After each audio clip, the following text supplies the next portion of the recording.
Small organizations where communities begin and thrive. Presented by Robin Donaldson, Cheryl McGee, Colleen Manning, and Jake Rohn.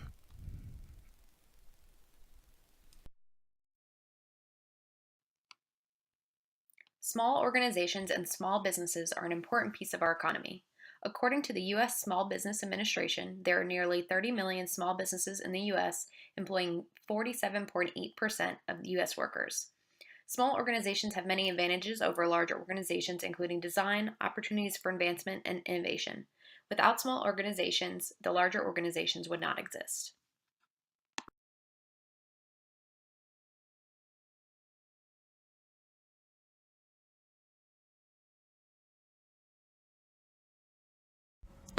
Smaller organizations, by virtue of their size, make an organic organizational design easier to manage. As we have learned through IO research, there are several advantages to organic business structures that include higher employee engagement, commitment, productivity, and job satisfaction. Smaller organizations are more likely to have a flattened hierarchy of power simply because fewer employees means that there are not multiple layers of employees and supervisors. A flattened hierarchy of control can reduce employees' perceptions of the disconnect between themselves and upper management and fosters relationships among employees. Formalization can be defined as the degree to which jobs are specialized, which we'll cover in a later slide, but also the degree to which there are written rules and procedures and how strictly those are followed. Geist, in a 1998 review of organizational characteristics, states that size influences the degree to which formalization exists within an organization. As an organization grows, more formalization occurs. Rupp, in a 2011 study, states that less formalization facilitates team building, and team building facilitates accountability.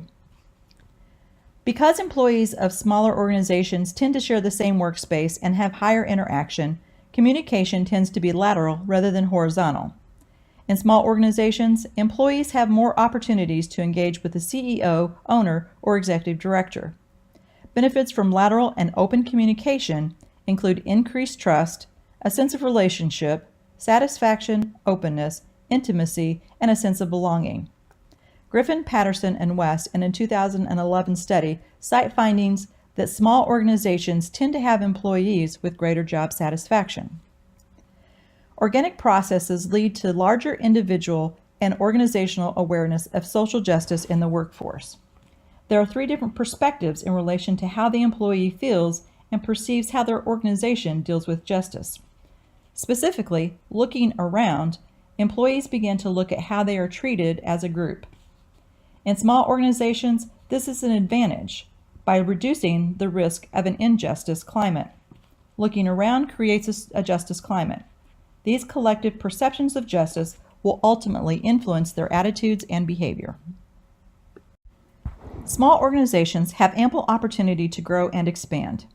Successful business ventures may see expansion in terms of additional products or services, or expansion into new business territories.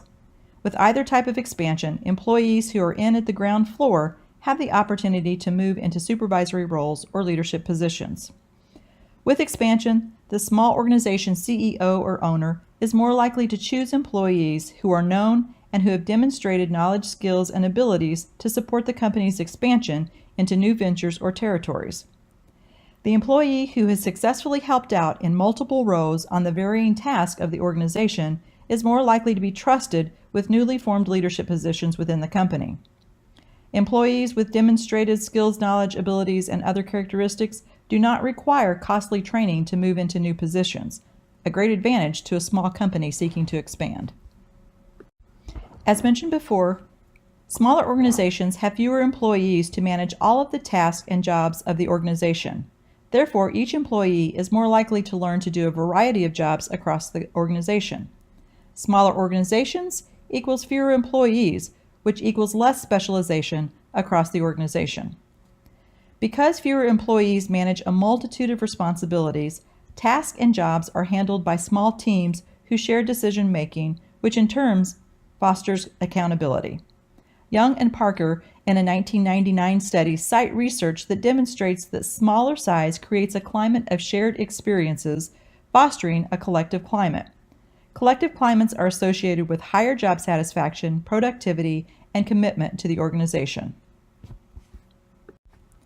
Smaller organizations embracing flattened hierarchy of power, open and lateral communication, and decentralization facilitates environments of creativity and productivity.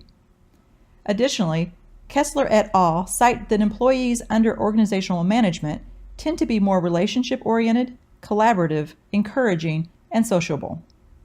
Augustine et al. In a 2018 study in discussion of dialogic communication states that open and honest exchange of information that is most likely to occur in a positive team environment fosters innovative ideas. Additionally, small organizations with less formalization are more likely to embrace innovative ideas and new ways of doing things. American Express had a great success from the creation of small groups. We can compare their ability to be innovative with that of a small organization. Small Business Saturday was created by a small group, and within 3 weeks they managed to reach 42% of Americans and make them aware of Small Business Saturday, all via social media. In 2013, 75% of Americans were reached with an estimated $5 billion spent at small businesses. Even larger businesses rely on small business for their innovation. Small organizations have to compete for resources and are more likely to embrace opportunities for collaboration and partnership, according to Druckmann et al. 1997. These collaborations can take several forms, 3 of which are mutual service consortia, joint ventures, and strategic alliances. A mutual service consortia occurs when organizations pool resources to obtain a service, information, or product the individual organizations could not afford on their own. Joint ventures occur when 2 organizations combine resources to form a new entity to pursue a common goal. A strategic alliance is similar to a joint venture where organizations again share resources to pursue a common goal, except no new entity is formed. Now let's take a look at some successful and small organizations and how they contribute to our employment numbers and our economic opportunity. First, we have Kenny and David of Rickshaw Dumpling, who in 2004 opened their first brick and mortar storefront with their food dumplings. And soon after that, they opened a second, which they quickly learned that it was a little bit too ambitious, and so they were almost bankrupt. But instead of that, they closed their second location and they went into the food truck business, and it was a success almost immediately. Their trucks produced a steady cash flow that made the second time they went after a second brick and mortar expansion possible. And the business has grown to employ 70 people in their community, and they're expecting to double their revenue this year.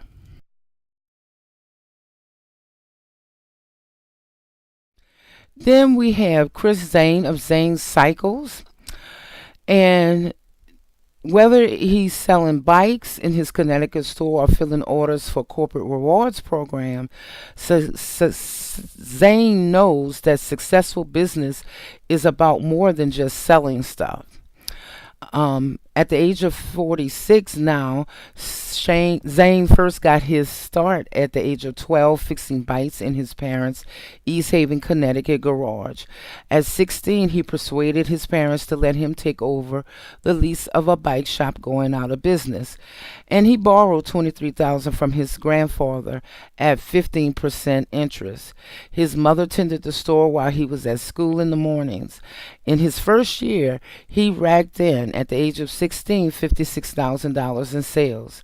This year, he expects to bring in 21 million in sales, promoting the local economy.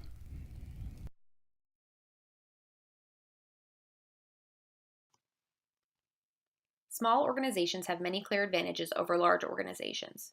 Analysts are predicting that 50% of the workforce may be freelancers by 2020. With technological advances and need for innovation, small organizations will continue to be in the forefront of the economy. Aside from the e-commerce shift of consumers and their need to support small business, the many other advantages of a small organization laid out in this presentation show their strength to stand out amongst competition.